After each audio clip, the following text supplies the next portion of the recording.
રસ્તા ગટરની સમસ્યાથી ત્રસ્ત વિસ્તારના લોકો દ્વારા ચક્કાજામની જાહેરાત કરતા તંત્ર દોડતું થયું.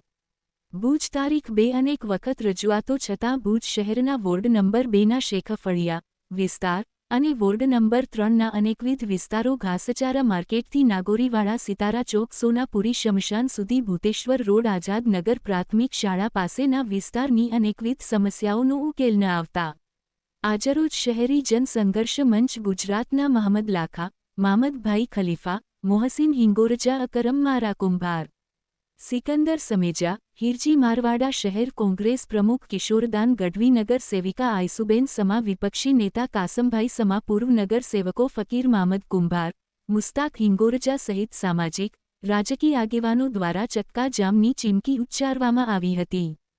પરિણામે આજે ઇન્ચાર્જ મુખ્ય અધિકારી અને એસડીએમ ભુજ સ્થિતિ ઠાળે પાડવા માટે મોટા પોલીસ બંદોબસ્ત વચ્ચે રૂબરૂ આવ્યા હતા અને ખરેખર ઉદ્ભવેલી પરિસ્થિતિનો તાગ મેળવ્યો હતો. ખુદ અધિકારીશ્રીને પણ લાગ્યો હતો કે બેદરકારી અને ખરેખર લોકો હાલાકીમાં મુકાયા છે.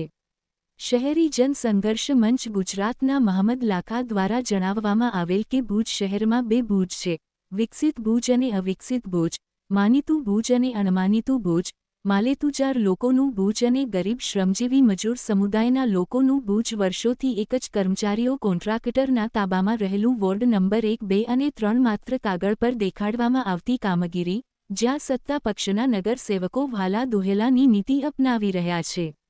સફાઈ કામદાર મજૂર વર્ગના નામે કોન્ટ્રાક્ટર સાથે મિલીભગતથી આ વોર્ડમાં મોટા પાયે ભ્રષ્ટાચાર આચરવામાં આવી રહ્યું છે.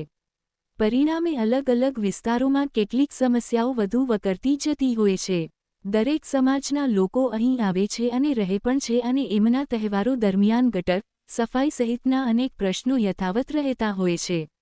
આજે સ્થાનિક આવેલા મુખ્ય અધિકારી શ્રી પરિસ્થિતિ જોઈને અચંબિત થઈ ગયા હતા અને આગામી 2-3 દિવસમાં સમસ્યાનો વ્યવહારુ ઉકેલ લાવવાની ખાતરી આપી હતી.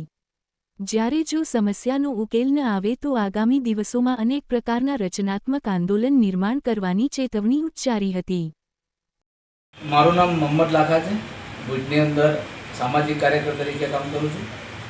ખાસ કરીને આજે ભુજ નગરપાલિકાના અણમાનિત કહેવાય એવા વિસ્તારો, વોર્ડ નંબર 2ના શેખફળિયા દાદુપીર રોડ વિસ્તાર અને વોર્ડ નંબર 3ના નાગોરીવાડાથી કરીને સિતારા ચોકથી સોનાપુરી શમશાન ગેટ આઝાદનગર સુધી અને સિતારા ચોકથી ભૂતેશ્વર રોડવાળો જે વિસ્તાર છે એ વિસ્તારની અંદર છેલ્લા કેટલાક સમયથી નગરપાલિકા દ્વારા અવારનવાર ગટરના ખાડા ખોદી અને પછી એને પૂરવામાં નથી આવતા એક સમસ્યાથી કાચા રસ્તાઓ પડ્યા છે.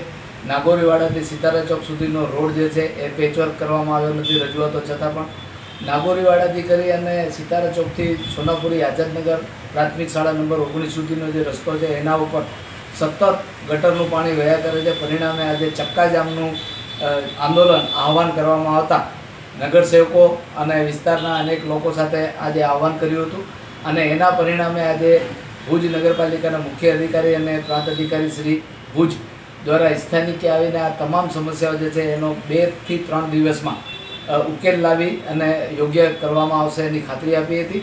સાથે આજે ભુજ નગરપાલિકાના મુખ્ય અધિકારીશ્રીને ભુજના બે ભુજના દર્શન થયા. એક એ વિકસિત ભુજ કે જેની અંદર તમામ પ્રકારની સુવિધાઓ છે અને કોઈ પણ પ્રકારના પ્રોબ્લેમ નથી અને ત્યાં જે સમસ્યા ઊભી થાય છે એનું કઈ રીતે તાત્કાલિક સોલ્યુશન કરવામાં આવે છે. અને બીજું કે અવિકસિત ભુજ જેને કહેવાય કે ભુજના આ જે વિસ્તાર છે વોર્ડ નંબર 1, 2, 3, 4નો વિસ્તાર જે છે એની અંદર જે ગટરની, કચરાની, ગંદકીની જે સમસ્યાઓ છે અને એની અંદર જે રીતે લોકો પીડાઈ રહ્યા છે એ તમામ આજે મુખ્ય અધિકારીશ્રીએ પોતાની આંખે જોયું અને એમણે સ્થાનિકો પોતાના જેટલા પણ કર્મચારીઓ, કોન્ટ્રાક્ટરના કર્મચારીઓ હતા એમને રૂબરૂ કહ્યું કે ભાઈ આ સમસ્યાનું સોલ્યુશન થવું જોઈએ અને તાત્કાલિક થવું જોઈએ. પણ નગરપાલિકાના કર્મચારીઓ જે છે એ અને કોન્ટ્રાક્ટર તાબાના કર્મચારીઓ જે છે કે ખાસ કરીને કોન્ટ્રાક્ટરો માટે કામ કરતા કર્મચારીઓ જે છે એમની મિલીભગતના કારણે આ પરિસ્થિતિનું નિર્માણ થયું છે એવું મુખ્ય અધિકારીશ્રીને પોતે જોતા પણ એમને એવું લાગ્યું હતું